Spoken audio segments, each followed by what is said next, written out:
చూడండి, ఇప్పుడు నేను బీన్స్ పచ్చి కొబ్బరి వేసి ఎలా ఫ్రై చేస్తానో చూపిస్తాను. చూడండి, ఇదిగోండి పచ్చి కొబ్బరి, ఇది బీన్స్.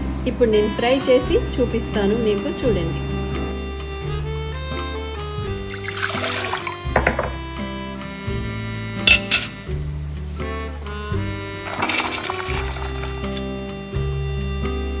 ఒక కుక్కర్ తీసుకున్న, దాంట్లో కొంచెం నీళ్ళు వేసి స్టీమర్ పెట్టాను.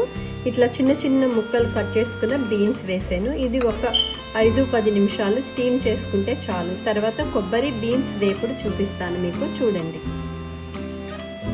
ఇప్పుడు కుక్కర్ మూత పెట్టి ఒక 10 నిమిషాలు స్టీమ్ చేసుకున్నాక ఫ్రై చేసుకోవడం. బీన్స్ కొబ్బరి ఫ్రైకి బీన్స్ కూడా ఉడికిపోయాయి. ఇప్పుడు తాలింపు వేస్తాను. చూడండి, ఫ్రై చేయడానికి నేను ఒక ప్యాన్లో 1 స్పూన్ ఆయిల్ వేసాను. చూడండి, బీన్స్ ఫ్రైకి ముందర వెల్లుల్లిపాయలు వేస్తున్నాను.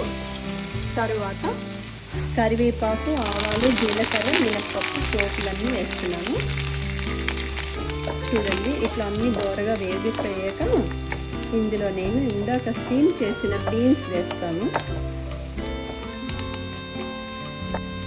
చూడండి, పోపులన్నీ వేగిపోయాయి. ఇందాక నేను స్టీమ్ చేసిన బీన్స్ వేస్తున్నాను. చూడండి, కొంచెం ఉప్పు వేస్తున్నాను. ఒకసారి అట్లా ఇట్లా కలిపేసుకోవాలి. చూడండి, ఎంత ఈజీగా స్టీమ్ చేసిన బీన్స్ ఫ్రై రెడీ అయిపోతుందో. పచ్చి కొబ్బరి తురుము, ఇట్లా పచ్చి కొబ్బరి వేసుకుంటే మనకి హెల్త్ వైజ్ కూడా చాలా మంచిది అన్నమాట.